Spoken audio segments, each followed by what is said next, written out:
فدق کا جو قضیہ ہے یہ تاریخ کا نہیں ہے، یہ پیغمبر کی جائیداد اور نبی اکرم کی بیٹی اور پہلے خلیفہ کے درمیان ایک قضیہ ہے، اور ہمارے لیے رہنما کتاب جو ہے وہ کتاب اللہ ہے، نہ نہج البلاغہ ہے، نہ بخاری ہے، اور نہ اصول کافی ہے۔ بنیاد جو ہے وہ قرآن ہے، تو ہم نے یہ دیکھنا ہے کہ اس مسئلے پر قرآن ہماری رہنمائی کیا کرتا ہے۔ یہاں شیعہ اور سنی کے درمیان یہ معاملہ چلتا ہے کہ سنی یہ کہتے ہیں کہ رسول اللہ کی تو یہ پراپرٹی تھی ہی نہیں، یہ تو مال فے تھا، تو جب رسول اللہ کی ملکیت ثابت نہیں تو وراثت کہاں سے آ گئی؟ اور بقول شیعہ کہ اگر انہوں نے ہبہ کیا ہے اپنی بیٹی کو تو اس مال کے مالک نہیں تھے، تو ہبہ کیسے کر لیا ہے؟ تو قرآن جو شیخ رجانی نے اور شیخ عبدالحمید قصوری نے جو آیت پیش کیا سورہ الحشر کی، اسی کے اندر رسول اللہ کی ملکیت ثابت ہے۔ ما افاء اللہ علی رسولی منہم فما اوجفتم علیہ من خیل ولا رکاب ولکن اللہ یسلط رسلہ علی من یشاء۔ میرا پوائنٹ یہ ہے، یسلط رسلہ، تسلط کیا ہے؟ علماء بیٹھے ہیں وہ کریں گے، علماء بیٹھے ہیں وہ جانتے ہیں کہ تسلط کیا چیز ہوتی ہے۔ تو یہ تسلط کا جو لفظ ہے یہ پیغمبر کی ملکیت کو ظاہر کر رہا ہے۔ ایک یہ پہلا پوائنٹ ہے۔ دوسرا یہ ہے کہ کیا نبی کی وراثت ہوتی ہے یا نہیں؟ یوصیکم اللہ فی اولادکم للذکر مثل حظ الانثیین، سورہ نساء کے اندر اللہ رب العالمین نے یہ بتا دیا ہے کہ تمام امت کی، تمام مسلمانوں کی وراثت ہے، اور اس کے اندر وَلِكُلٍّ جَعَلْنَا مَوَالِيَ مِمَّا تَرَكَ الْوَالِدَانِ وَالْأَقْرَبُونَ۔ وَلِكُلٍّ، یہاں وَلِكُلٍّ کا جو لفظ ہے یہ میرا پوائنٹ ہے کہ ہر ایک کے لیے ہم نے وراثت مقرر کی ہے، وراثت کا قانون ہم نے طے کر دیا ہے۔ اب یہ چاہیے کہ رسول اللہ کی اگر وراثت نہیں ہے، وہ اس وَلِكُلٍّ جَعَلْنَا کے اندر شامل نہیں ہے، تو قرآن کو بتانا چاہیے، کوئی ایسی ہونی چاہیے کہ جس کے اندر رسول اللہ کو مستثنیٰ کیا گیا ہو کہ ساری امت کی وراثت تو چلے گی قرآن کے اس قانون کے مطابق، لیکن پیغمبر کی وراثت نہیں ہوگی، اس کی نہیں چلے گی۔ تو لہذا قرآن کریم کے خلاف ہے یہ چیز کہ رسول اللہ کی وراثت نہیں تھی، اور قرآن نے ان کو یہاں سے خارج نہیں کیا۔ اب حضرت ابوبکر رضی اللہ عنہ نے حضرت فاطمہ کے کلیم کو رد کرنے کے لیے جو روایت پیش کی، بخاری میں بھی ہے، مسلم میں بھی ہے، دوسری تمام شیعہ کتابوں میں بھی ہے اور سنی کتابوں میں بھی، اس کے اندر 3 پوائنٹ ہیں۔ ابھی دونوں علماء نے، دونوں اسکالرز نے وہ حدیث پیش کی ہے، میں اس کی تفصیل میں نہیں جاؤں گا، وقت کم ہے۔ اس کے 3 اجزاء ہیں۔ پہلا جز یہ ہے کہ انبیاء کسی کے وارث نہیں ہوتے، یعنی وہ اپنے والدین کی وراثت نہیں لیتے۔ دوسرا پوائنٹ یہ ہے کہ انبیاء کی وراثت نہیں ہوتی، ان کا کوئی رشتہ دار اور ان کے کوئی قریبی جو ہیں عزیز، وہ ان کی وراثت نہیں لے سکتے۔ اور تیسرا پوائنٹ یہ ہے کہ جو کچھ انبیاء چھوڑتے ہیں وہ صدقہ ہے۔ اب یہاں سوال یہ ہے کہ انبیاء کی وراثت نہیں ہوتی، تو رسول اکرم صلی اللہ علیہ وآلہ وسلم نے اپنے والد گرامی حضرت عبداللہ بن عبد المطلب کی وراثت لی ہے۔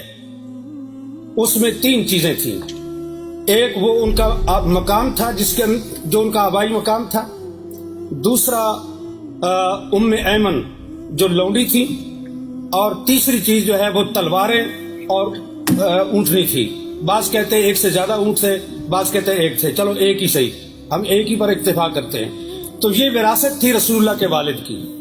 رسول اللہ نے یہ وراثت اپنے والد سے لے لی، تو یہ کیسے وہ کہہ سکتے ہیں کہ انبیاء وراثت نہیں لیتے؟ آپ بچپن میں وراثت لے چکے، اور نبوت ملنے کے بعد آپ نے کہا ہم کسی کے وارث نہیں ہوتے۔ یہ دونوں باتیں ایک دوسرے کے متضاد ہیں، یہ قول اور یہ عمل، یہ دونوں ایک دوسرے کے خلاف ہیں۔ تو رسول اللہ نے اپنے والد کی وراثت لی ہے، لہٰذا یہ بات درست نہیں کہ انبیاء کسی کے وارث نہیں ہوتے۔ دوسری چیز ہے کہ انبیاء کی اولاد جو ہے اس کی کوئی وارث نہیں ہوتی، وہ وارث نہیں ہوتی، تو وہ وارث سلیمان و داؤد اور حضرت زکریا علیہ السلام نے جو کہا کہ انی خفت الموالی من ورائی، یہ علماء کے لیے یہ لفظ جو ہے یہ قابل غور ہے اہل علم کے لیے، کہ حضرت زکریا یہ کہہ رہے ہیں کہ انی خفت الموالی، میں موالی سے ڈرتا ہوں، مجھے ڈر ہے، اس لیے میں تجھ سے مانگ رہا ہوں کہ مجھے ایک وارث چاہیے۔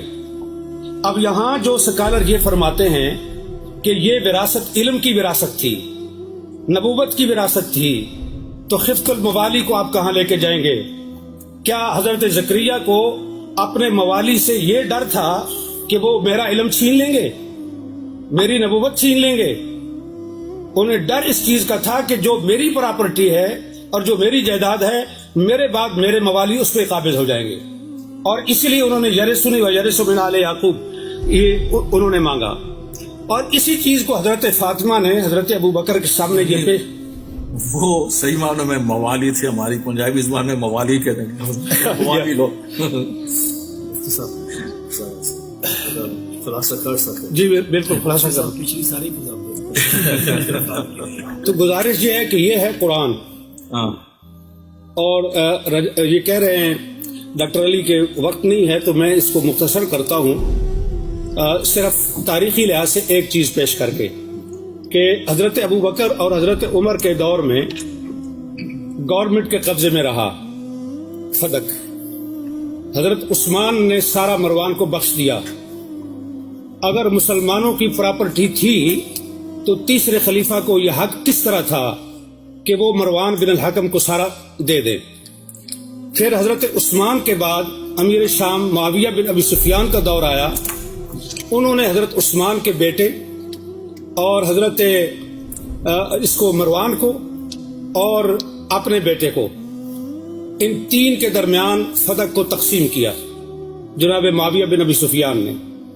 عمر بن عبدالعزیز آئے، انہوں نے یہ، اور پھر مروان نے یہ جائیداد وراثت کے طور پر اس کی اولاد کو پہنچی، عبدالعزیز بن مروان کو، اور اس کے ذریعے سے حضرت عمر بن عبدالعزیز تک پہنچی۔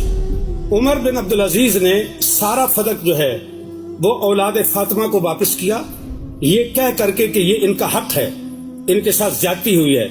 اب سوال یہ ہے کہ فیصلہ حضرت ابو بکر کا درست تھا، فیصلہ حضرت عثمان کا درست تھا، فیصلہ عمر بن عبدالعزیز کا درست تھا، اور اس کے بعد کی تاریخ انہوں نے بتا دی، یہ مامون الرشید تک پہنچتا ہے، اور مامون کے بعد پھر حکومت کے قبضے میں آیا، اور پھر آج تک بنو فاطمہ کو وہ واپس نہیں مل سکا۔ تو یہاں میرا پوائنٹ یہ ہے کہ یہ جو حدیث پیش کی جاتی ہے یہ قرآن کے خلاف ہے۔